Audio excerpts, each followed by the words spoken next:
Imaginez un peu la scène. Un jeune homme, le visage hyper grave, se tient sur une plage, fouetté par les vents de la côte marocaine. D'accord, je vois le tableau. Sous son bras, il serre un truc précieux. En fait, c'est un énorme tas de cartons découpés. Une centaine de toiles peintes à la main, rien que ça. Ah oui, quand même, 100 toiles. Ouais. Et là, il regarde son pote, il lui confie tout ce fardeau, et il lâche une phrase franchement glaçante. Il dit « Je pars tenter la traversée clandestine. Si je meurs et que les poissons me mangent, garde ces œuvres et raconte mon histoire. » Waouh, c'est d'une intensité folle. Grave. Il s'apprêtait à risquer sa vie sur un bateau de fortune, et sa plus grande terreur, c'était même pas de se noyer. C'était que son art disparaisse sous les vagues. Cette urgence absolue, cette volonté de faire de sa création un testament, ça pose tout de suite le personnage de Danny Zouhir. Exactement. Ce n'est pas juste une petite anecdote de départ. C'est une vraie déclaration d'existence. L'art devient l'extension vitale d'un gars dont le parcours va littéralement exploser toutes les frontières. Et c'est exactement pour ça qu'on fait cette plongée aujourd'hui. On va retracer ce parcours chaotique, viscéral et vraiment surréaliste. Super programme. Et pour ça, on va s'appuyer sur deux sources super intéressantes. D'un côté, on a l'univers visuel brut de Danny Zouhir, ces toiles qui sont profondément troublantes. Tout à fait. Et de l'autre, on a la retranscription d'une rencontre littéraire hyper émouvante au Maroc. Une rencontre dédiée à la présentation de son autobiographie. Le livre s'intitule H. Danny Le Ric, c'est ça? C'est ça, ce qui se traduit par « Qu'est-ce qui m'a poussé à l'émigration clandestine ?» Et le but de notre exploration d'aujourd'hui, pour ceux qui nous écoutent, c'est vraiment de comprendre l'intersection entre ce génie artistique brut, la dureté du système éducatif, et puis la réalité tragique de l'immigration. Ouais, l'idée, c'est d'offrir une réflexion sur comment la société traite ses talents atypiques. Et je précise tout de suite, les critiques qu'on va évoquer concernant les institutions, que ce soit l'école ou les politiques migratoires, ce sont les témoignages des intervenants des sources. On ne prend aucun parti pris ici. Exactement, on est là pour analyser et pas pour juger. Bon, décortiquons tout ça. Si on commence par ces toiles, c'est comme entrer dans un rêve complètement fiévreux. C'est très onirique, ouais. Complètement. Il y a des horloges fondues, des visages qui hurlent. Prenez cette toile avec une femme qui a une chevelure de méduse. Ah oui, avec les serpents et tout. Voilà. Et son ventre est totalement transparent, comme du verre. À l'intérieur, il y a un fœtus. Mais il n'est pas dans un fluide normal. Il est entouré de quoi, du coup ? De mécanismes, de rouages d'horlogerie super complexes. C'est terrifiant et fascinant à la fois. Ce qui est fascinant ici, c'est cette métaphore du conditionnement humain. C'est très fort. Ah ouais? Tu le vois comme ça? Bien sûr. La matrice originelle gouvernée par une mécanique implacable. C'est comme si l'individu était déjà broyé par le système avant même de naître. C'est hyper représentatif des esprits qui se sentent marginalisés, en fait. C'est clair. Et l'organique se disloque tout le temps dans son travail. Sur une autre toile, il y a un homme dont le visage et le ventre fondent pour devenir, devinez quoi? Une guitare. Une guitare dégoulinante, un peu à la Dali. Ouais. L'écho au surréalisme classique est là. Ailleurs, on voit un tigre qui hurle, avec un hyper-réalisme de dingue, ou des mains géantes qui manipulent des petits humains au-dessus du vide. Ça donne le vertige, rien que d'y penser. Et il y a aussi cette scène de sauvetage dans les décombres d'un tremblement de terre. Les couleurs sont terreuses, brûlées, l'urgence est palpable. Et techniquement parlant, c'est là que ça devient bluffant. Le critique Abdellah Chabouk utilise un terme parfait pour lui. Il l'appelle un autodidacte académique. Un autodidacte académique? Mhm. C'est le roi des paradoxes. Totalement. Parce que Zouhir n'a fait aucune école des beaux-arts, zéro formation classique. Et pourtant, il maîtrise instinctivement les règles très académiques de l'ombre, de la lumière, de la perspective. Mais comment c'est possible? La maîtrise du clair-obscur, ça demande des années de pratique en atelier, non? Eh bien, son apprentissage passait par une observation obsessionnelle de son environnement. Il captait la lumière sur un mur décrépit, tu vois. Son esprit est comme une éponge. Une éponge qui absorbe le monde réel et le recrache en rêve éveillé. C'est une super image. Et puis, il faut parler de ses matériaux. Comme il n'avait pas d'argent pour du matériel de pro, il innovait. Attends, il utilisait quoi? Du marc de café pour les teintes sépia, des clous rouillés et même des coquilles de graines de tournesol pour donner du relief à ses toiles. Des coquilles de tournesol. C'est du génie brut, ça. C'est carrément de l'alchimie matérielle. C'est ça. Mais ça soulève une vraie interrogation. Comment un talent brut d'une telle ampleur a-t-il pu passer inaperçu ou être ignoré quand il était plus jeune ? Eh bien, la réponse, elle se trouve dans les salles de classe marocaines de son enfance. C'est là que la fracture avec la norme a commencé. La fameuse collision avec le système éducatif. Exactement.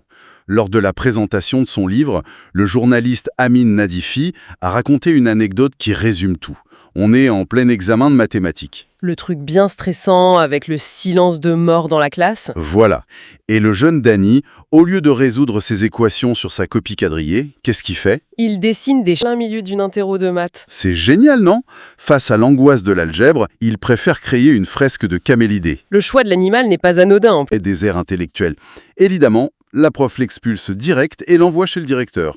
Ce qui amène Nadifi à dire que l'école tue les compétences en forçant les esprits créatifs dans des moules rigides. Mais là, je me pose une question un peu provocatrice. Est-ce qu'on peut vraiment blâmer l'école de ne pas avoir détecté un génie surréaliste au milieu d'une équation à deux inconnus? C'est une excellente question. Cela soulève une question importante sur la standardisation de l'intelligence. C'est-à-dire? L'école évalue la logique séquentielle, les chiffres. Le système demandait des chiffres et l'enfant, lui, offrait des mondes visuels. Il ne parlait juste pas la même langue. C'est clair. L'institution n'a pas le logiciel pour décoder ça. Mais le truc rassurant, c'est que le système n'est pas qu'une machine sans âme. L'ironie, c'est qu'un autre instituteur de la même école a vu son talent. Ah oui, celui qui lui a organisé une expo. Oui, Au sein même de l'école primaire. Il a transformé une salle de classe en galerie. Comme quoi, l'empathie individuelle peut rattraper les failles de l'institution. c'est une belle parenthèse, mais malheureusement, ça n'a pas suffi à lui garantir un avenir. En grandissant, les portes se ferment. L'horizon au Maroc lui semblait complètement bouché. Ce qui l'amène à transposer son courage. Il passe de l'évasion sur la toile à l'évasion réelle, physique. Le fameux Loric, l'émigration clandestine, C'est ça. On repense à ton image de l'intro. Les toiles confiées à l'ami sur la plage. Ouais, à son pote Guara. C'est à ce moment-là que le périple commence. Et le livre décrit une angoisse permanente. Il raconte qu'il devait dormir avec un œil ouvert. une paranoïa de tous les instants, se méfier des passeurs, des flics, même des autres migrants. La survie à l'état brut. Il y a d'abord des échecs. Mais ensuite, il arrive à Melilla, l'enclave espagnole. Et là, il est à deux doigts de se faire expulser vers le Maroc. Sauf qu'il utilise une ruse incroyable Grave. Il se fait passer pour un Mauritanien illitéré. pour bloquer l'expulsion. Parce qu'on ne peut pas renvoyer quelqu'un dans un pays qui n'est pas frontalier sans vérification. Et les douaniers espagnols, pas dupes, font venir un représentant consulaire mauritanien pour le piéger. L'interrogatoire de l'angoisse. Comment il a fait pour s'en sortir? Eh ben le gars, fatigué et tout, détaille la géographie de la Mauritanie, les coutumes, et il va même jusqu'à chanter l'hymne national mauritanien sans sourciller. Attends, chanter l'hymne national, c'est fou. Ça montre le niveau d'intelligence souterraine, les informations qui circulent dans les réseaux de migrants. C'est une encyclopédie de la survie. Ouais. Et ça marche. Il est transféré dans un centre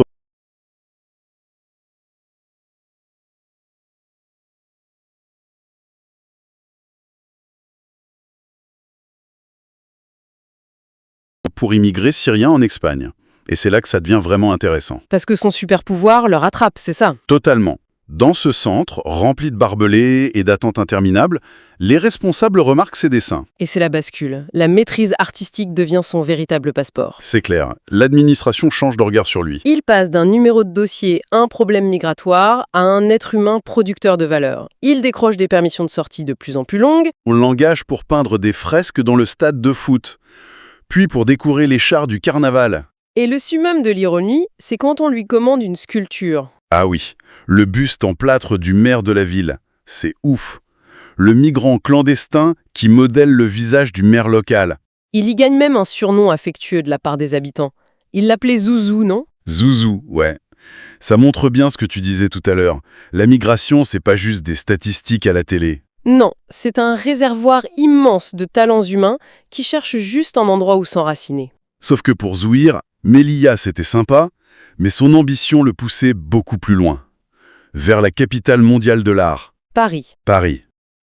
Il finit par franchir la frontière française. Là-bas, il passe des journées entières à visiter les musées, le Louvre, à confronter son art autodidacte au grand maître. C'est le rêve qui se réalise. Il retrouve aussi son père, il se marie, il a l'impression d'être enfin ancré. Ouais, mais il va faire une erreur, disons, très naïve. Il va se livrer de lui-même aux autorités, c'est ça? Oui, il se dit qu'en montrant sa bonne foi, son talent, son mariage, on va le régulariser. Il va au commissariat pour demander des papiers. Oh là là, il a projeté la rationalité humaine qu'il a connue en Espagne sur la bureaucratie française. Et la machine administrative, elle s'en fiche de son talent au Louvre, elle voit une infraction, Boum, le verdict tombe, 6 mois de prison avec sursis et une expulsion d'1 an du territoire. C'est un véritable coup de massue.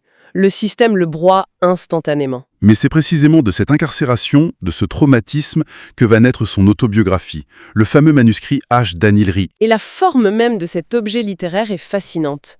L'écrivain Mohamed Idarga a raconté le choc qu'il a eu en recevant l'original des mains de Dany. J'imagine que c'était pas un cahier Clairefontaine bien propre. Pas du tout. C'était un objet complètement chaotique, écrit en prison. C'est-à-dire, à quoi ça ressemblait physiquement? Ça mélangeait l'arabe et le français de façon frénétique. Des textes écrits à l'horizontale, d'autres à la verticale, des collages superposés partout, des dessins nerveux. Une vraie désorientation retranscrite sur papier. C'est exactement ça. Si l'on relie cela à la situation dans son ensemble, on voit que ce carnet de prison est le miroir parfait de ces peintures surréalistes. Donc le chaos du texte, c'est le reflet de sa vie fragmentée. Voilà, ce n'est pas un récit poli avec du vernis comme les bios de célébrités. C'est une réaction physiologique à la privation de liberté. Un cri viscéral, quoi. D'ailleurs, ça me fait penser à un motif super récurrent dans ces toiles. Lequel? Les visages avec des bouches bâillonnées ou cousues. Il peint souvent des feintes terrifiées, avec la peau super pâle qui pressent violemment leurs doigts sur leurs propres lèvres. C'est l'image du silence forcé. Ouais, l'effacement administratif. Et ce manuscrit chaotique, c'est l'outil qu'il utilise pour arracher ses points de suture. La peinture figeait l'angoisse dans la matière, mais l'écriture lui permettait de documenter cette injustice chronologiquement en refusant de disparaître en silence. Alors, qu'est-ce que tout cela signifie? Au final, on a l'histoire d'un gars avec un entêtement d'enfant et une résilience d'adulte. Qui a percuté le système scolaire, les frontières maritimes et l'administration européenne. Et au lieu de se laisser détruire et la transformer, la marginalisation, la peur des bateaux et l'enfermement en une œuvre d'art totale. De la toile peinte au café jusqu'au manuscrit illisible. C'est une énorme leçon pour ceux qui nous écoutent. Quand on contemple une œuvre, on regarde la composition, les couleurs, mais on oublie souvent de voir les cicatrices de celui qui tient le pinceau. C'est très juste. L'art comme outil de survie pure. Ce parcours nous invite vraiment à regarder au-delà de la surface de la toile, pour y lire une histoire de résistance humaine. Complètement. Et ça nous amène une réflexion finale, un truc à garder en tête en quittant cette émission. Si l'art surréaliste de Dany Zouhir, c'est finalement sa réponse désespérée à un système qui n'a rien compris à son langage. Ce fameux système qui préférait les équations. Exactement.